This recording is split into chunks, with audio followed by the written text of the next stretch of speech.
지금은 우리가 죄 가운데 살고 있지요. 단 지금 우리는 긴장 가운데 살고 있지요. 지금은 이런저런 많은 그런 불법이 성행되는 그 속에 살고 있지요. 그리고 지금 우리의 눈으로 주님의 얼굴을 친히 보지는 못하지요.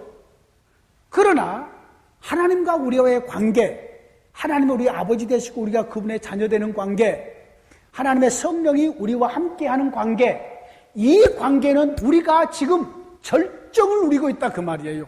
이보다 더 깊은 관계, 이보다 더 영광스러운 동행은 없어요. 이런 영광스러운 동행을 지금 우리가 누리가 살고 있는 이런 은혜의 삶이 우리에게 와 있는 구원의 삶이라 그 말입니다. 그러므로 성경에서 말한 구원은 이 세상을 떠나서 어디로 뿅 들어간다? 이 구원을 얘기하지 않아요. 이것이 전혀 없다는 얘기는 아니에요. 우리 주님께서 한편 강도에게 오늘 너가 나와 함께 낙원에 있으리라. 그 낙원이 없다는 얘기가 아니에요. 죽은 다음에 들어가는 영광스러운 그런 천국이 없다는 얘기가 아니에요. 헤븐이 없다는 얘기가 아니에요. 중요한 것은 성경에서 말하고자 하는 핵심적인 진리는 하나님이 자기가 창조하신 하나님의 나라, 이 하나님의 나라의 이 창조 속에 역사적으로 찾아오셔요. 그 역사적으로 찾아오신 하나님과 함께 동행하는 삶이 구원이라 그 말입니다. 족장시대에는, 약속된 하나님의 족장시대에는 하나님이 찾아오셨다가 떠나버리시고, 조직된 하나님의 나라에서는 성막을 지으시고 하나님께서 지성소에 계시면서 백성과 함께 하시고, 가나안에서 하나님의 나라는 솔로몬 성전을 지으시고도 화려하게 동행하시고, 그들이 범죄함으로 성전이 무너져 버리고, 이제는 하나님이 함께 남은 자들과 바벨론에 내려가셔서 선지자들과 함께 하시면서 그들에게 말씀을 주시고 함께 하시고, 그리고 육체로 오신 하나님이 함께 동행하시잖아요. 그 주님이 이루시는 구원의 완성으로 실현된 하나님 나라에서 우리의 영과 함께 하신다. 이것이 어제 우리가 나누었던 구원론에 대한 분명한 것입니다. 이것이 너무너무 중요하기 때문에 제가 한 번 더 강조를 하면서 지나갑니다. 그래서 신약시대의 우리의 구원론은 하나님의 품속에 있는 구원론이고, 왜냐하면 우리 주님이 아버지의 품속에 있는 독생하신 아들이기 때문에, 독생하신 아들. 전에 한번 그런 얘기를 나눈 적이 있는데, 여러분, 성경에서 독생자 이것을 많은 목회자들이 독자 아들, 귀한 아들 쪽으로 생각을 해요. 3대 독자 쪽으로 생각을 해요. 네? 그렇게 이해를 한다고요. 성경의 단어에 대한 바른 개념을 알지 못하면은 성경을 깊이 있게 몰라요. 여러분, 하나님께서 우리에게 말씀을 주실 때에 깨닫도록 주시겠죠. 깨닫도록. 그러면은 우리에게 깨닫게 하기 위한 논리적인 방법을 쓰겠죠. 논리적인 방법이 뭐냐면은 비교하는 방식이에요. 비교하는 방식.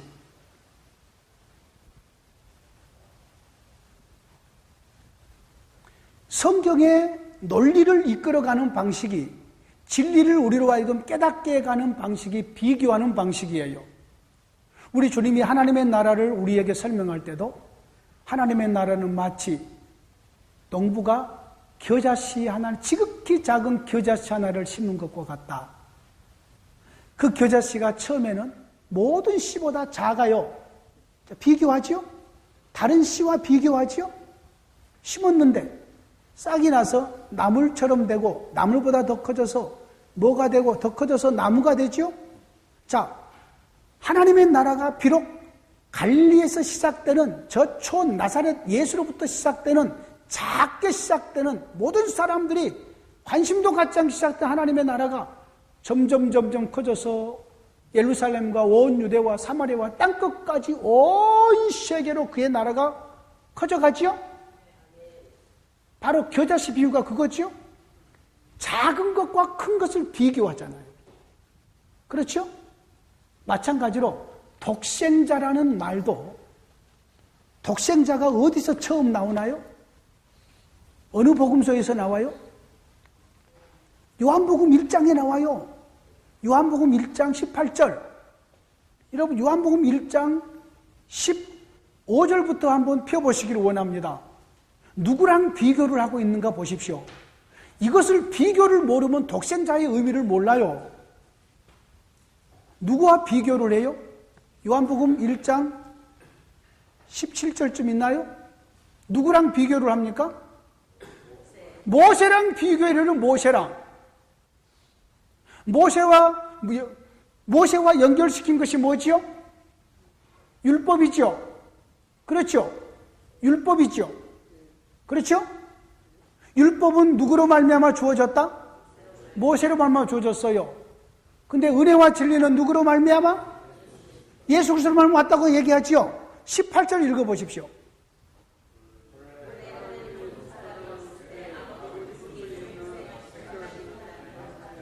바로 그렇게 말해요. 본래 하나님을 본 사람이 없으되 아버지의 품속에 있는 독생하신 하나님, 독생하신 아들이 나타났다. 영어로는 the one and only라고 나와 있어요.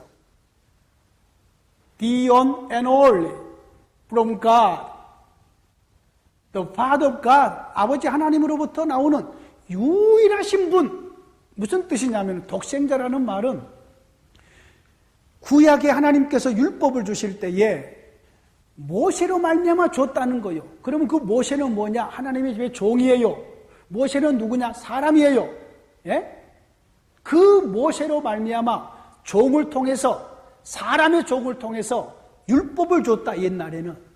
그러나 이제 이 아들, 이 독생자 예수 그리스도는 아버지의 품속에 있는 유일한 아들, 유일한 사람, 유일한 분, 유일한다는 이 말은 뭐냐면 창세 전부터 아버지의 생각을 하시고 아버지의 뜻을 아시고 아버지의 모든 것을 이루시는 분. 그래서 모세와 비교하는 의미에서 독생자예요. 귀하다, 하나밖에 3대 독자처럼 귀하다 이런 의미에서 독생자가 아니고 모세는 종이고 모세는 율법을 줬단 말이에요. 여러분, 율법이라는 것이 이제 오늘 이제 쭉 살피게 될 텐데, 율법이라는 것은 죄 아래 가두는 법이에요. 물론 한편으로만 얘기할 수 없어요. 율법은 하나님의 백성들이 하나님을 누리도록 주시는 법인데 그 율법 자체는 모두 이리 둘러봐고 저리 둘러봐도 죄의 그림, 사망의 그림자가 보이는 법이에요. 사망의 그림자가. 그래서 모세로 말미암아서 옛 시대에는 율법을 줬는데 이제 새 시대에 아버지의 품속에 있는 독생하신 아들, 유일한 only son, 유일한 아들, 이것은 아버지의 뜻을 알고 마음을 알고 아버지의 계획을 알고 아버지의 중보자, 그 아들이 왔다는 것이 모세와 비교해서 독생자라는 말이 나와요. 요한복음의 특별한 부분들이에요. 그 요한복음 1장에서부터 그분은 말씀이시고 창조하신 창조주이시고 사람들의 생명이 되는 빛이시고 이렇게 계속해서 그분을 소개하잖아요. 그러면서 갑자기 모세와 비교된 독생자 얘기를 끌어넣는 것이에요. 이것이 비교예요. 여러분, 히브리서에 가면은 모세와 계속해서 비교를 해요. 히브리서에 가면은 모세는 집 맡은 종이었다. 근데 이 아들은 집을 짓는 창조자다. 하나님의 아들이다. 또 천사와 비교해요. 언제 천사를 가리켜서 하나님의 아들이라고 한 적이 있느냐? 그런데 이 아들은 하나님의 아들이라고 천사와 비교하고 모세와 비교하고 그러면서 예수 그리스도를 온전히 우리의 구원자로 대제사장으로 드러내신다고요. 예.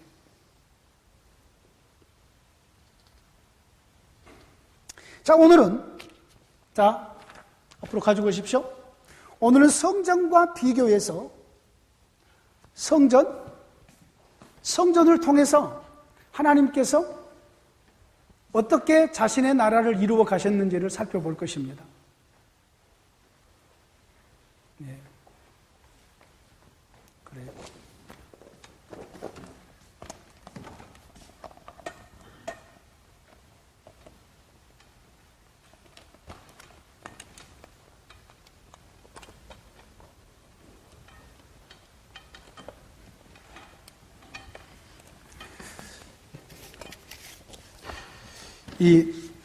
이것은 공짜로 얻은 겁니다. 공짜로. 나머지 것을 전부 다 했는데 42만 9천 원이 나왔어요. 비용이. 그래서 이것이 상당히 비싸더라고요. 이것하고 이것 하는데 그렇게 비싸대. 우객하는 것.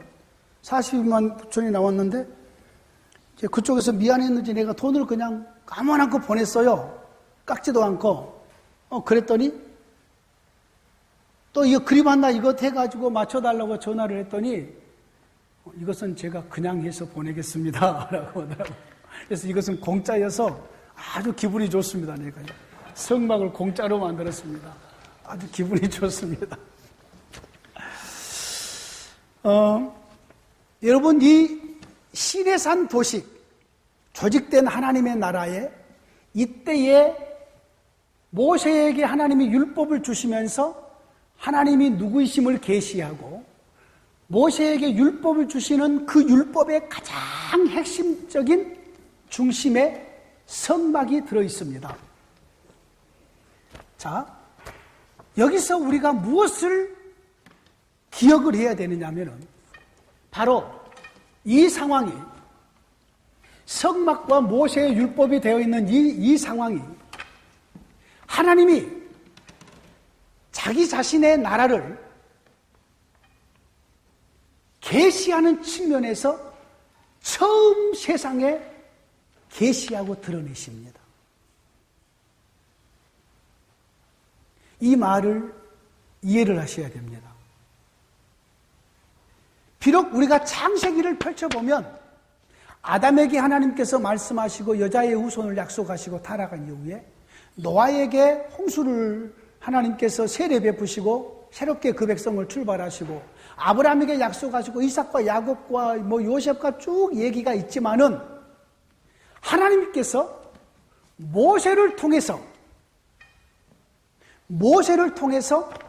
이스라엘을 그의 나라로 조직하는 시내산에 그 율법을 주시면서 언약하시고 하늘의 양식을 따라서 성막을 짓게 하시고 율법을 주시는 이 상황이 하나님이 창조한 이래로 여기서 하나님께서 처음으로 하나님의 행하신 일에 대한 그림을 그려줬다는 말이에요. 시내산 도식이 그래서 모든 성경의 기본 도식입니다. 시내산에서 드디어 우리 하나님께서 자신의 나라를 설립하시고 시내산에서 언약을 맺으시고 성막을 지어서 함께 동행하십니다. 그래서 하나님의 계시의 증거의 출발점은 사실은 시내산입니다. 시내산. 어제 얘기했죠? 하나님께서 아담을 통해서 창세기를 지게 하지 않으시고 기록하게 않으시고 하나님이 노아를 통해서 창세기 기록하게 않으시고 아브라함 통해서도 하지 않으시고 이 창세기의 모든 기록을 모세를 통해서 했다는 거예요. 모세를 통해서.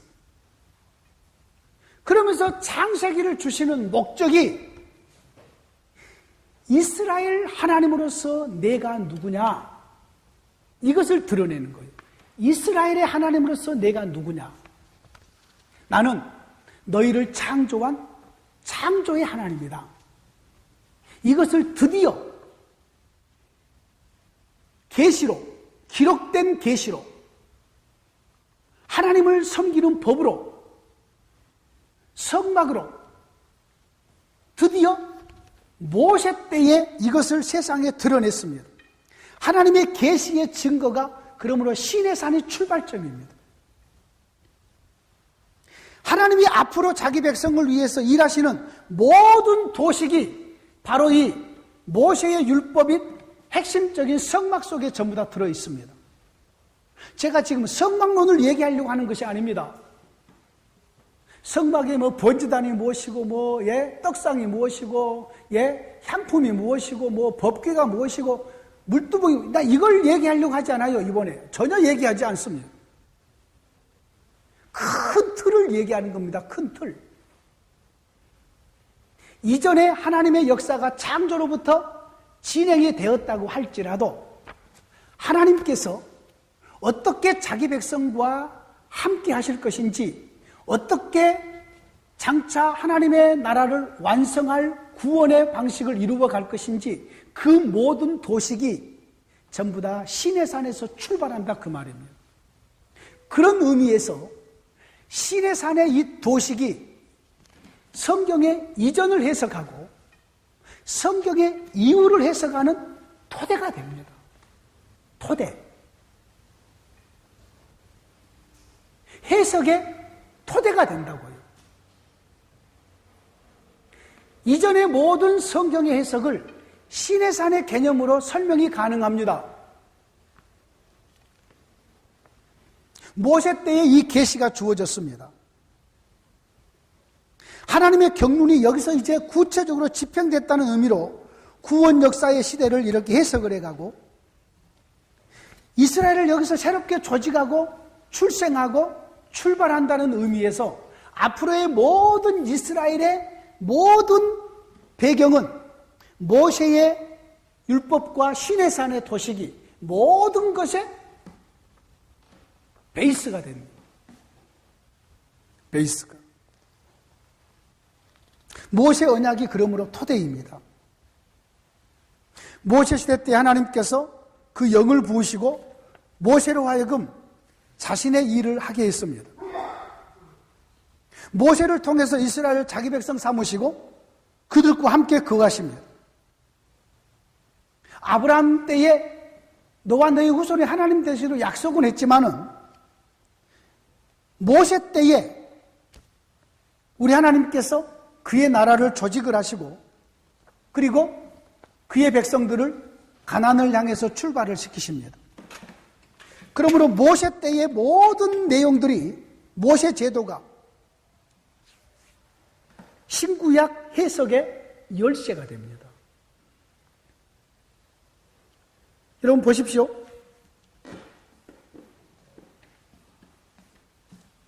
예수님께서 우리에게 이루신 구원의 회복이 뭔가요?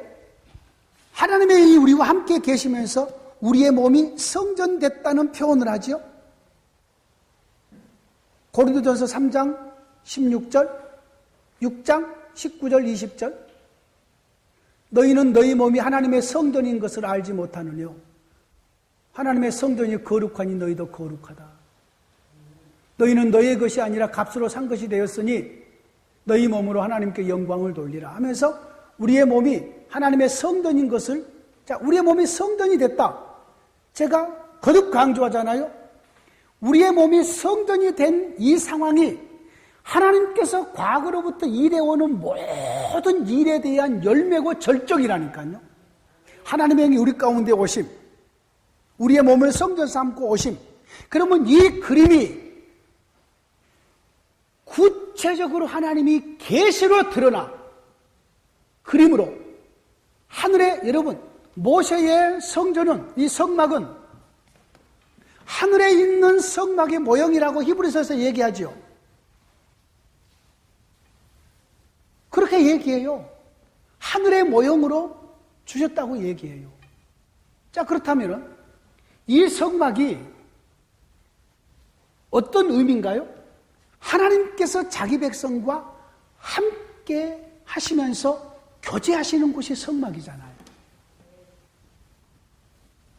그러므로 시내산에서 드러내시는 하나님의 도식, 율법을 주시면서 그 백성과 함께 하심, 죄가 계속해서 왕성하게 드러남에도 불구하고 하나님께서 전에 아담에게 했던 그 언약을 따라서 자신의 나라를 죄와 싸우시면서 이루어 가시는 과정 속에서, 물론 아브라함과 이삭과 야곱에게 약속하시고 그 약속이 이제 애굽 땅에서 그 약속을 이루어 가시면서 모세를 통해서 그 백성들을 시내산에 데리고 나오셔서 그 시내산에서 언약을 세우시면서 거기서 드러내 주시는 성막, 거기서 주시는 율법, 이것이 그 이전의 창세기를 해석하고 그 이후에 구약의 모든 토대를 이해를 하게 되고 신약의 모든 예수님이 오셔서 이루신 십자가와 부활과 그리고 주의 영을 우리 가운데 보내셔서 우리를 성전 삼는 것까지라도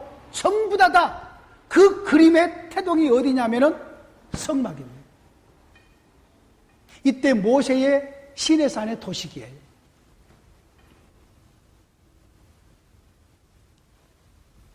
이 부분을 먼저 이해를 분명하게 하셔야 돼요.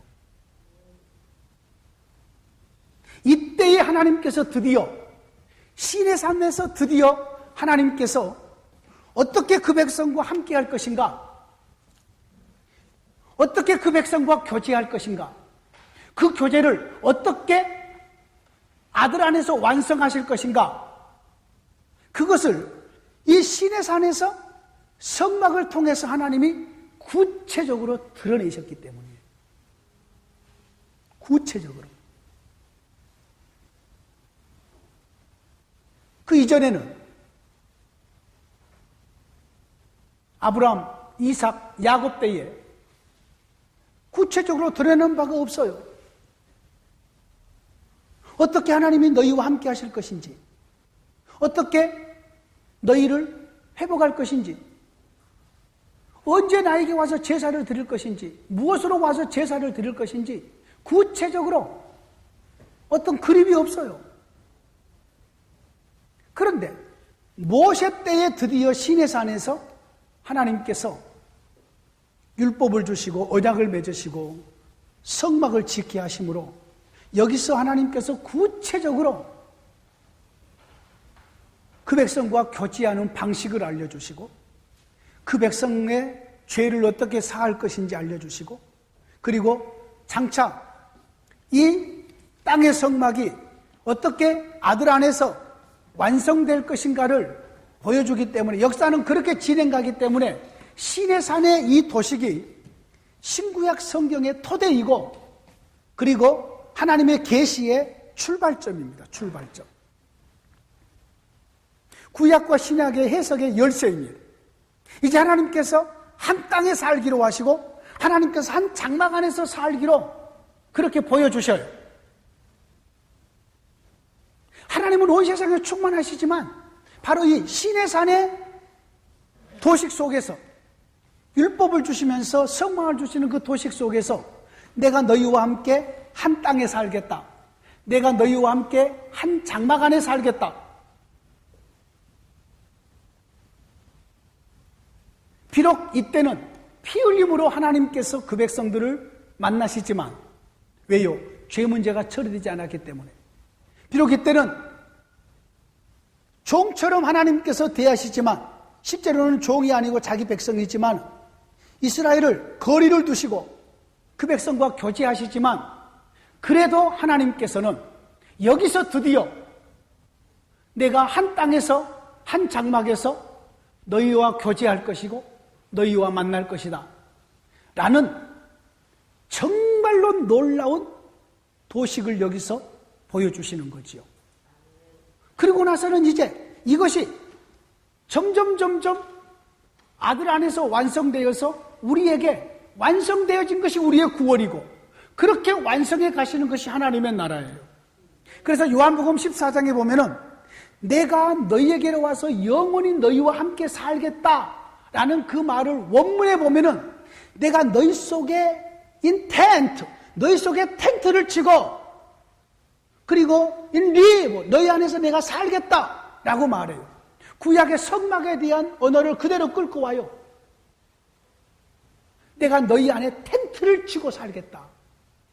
천막에 대한 이야기를 해요. 성막에 대한 이야기를 그대로 요한복음 14장, 15장, 16장에서 특별히 14장과 16장에서 두 번씩이나 그 얘기를 해요. 내가 너희 속에 텐트를 치고 와서 살겠다.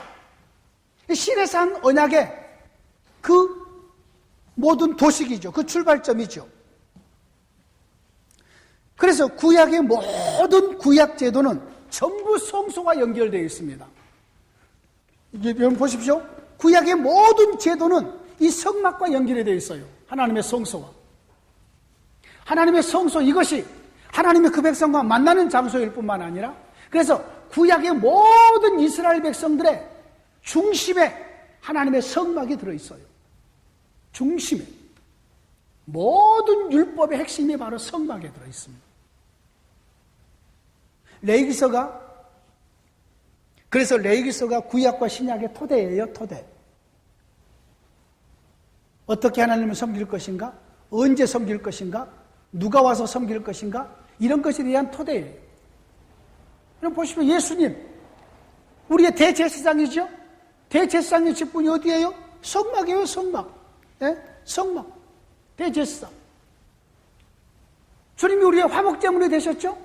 그 제물이 뭐예요? 성막에서 올려지는 화목제물이잖아요. 예수 십자가에 달려 돌아갈 때 휘장이 찢어지죠? 휘장이 어디 있어요? 지성소와 성소 사이에서 가로막혀 있는 휘장이 찢어진 거잖아요. 전부 다 성소에 대한 이야기예요. 우리의 구원이 주어지는 그 모든 이야기가 성소에 대한 이야기예요. 그러므로 신의 산에서 하나님이 주시는 이 신의 산 언약, 신의 산 이 도식이 그 이전의 창세기를 해석하는 열쇠가 되고, 그리고 이 이후의 모든 구원의 역사를 이끌어가는 도식이 되고, 모든 토대가 되는 거예요, 토대가.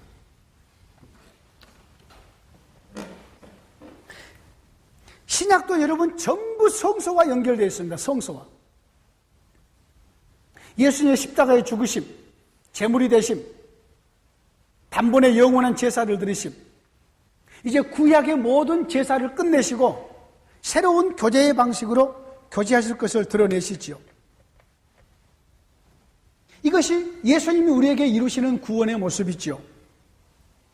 하나님께서 모세 율법을 통해서 광야와 가나안 땅에서 집행하셨던 구원의 일들을 예수님께서 자신의 죽으심과 부활을 통해서 하늘에 속한 일로 온전케 하신 것이 성경의 전체적인 이야기예요.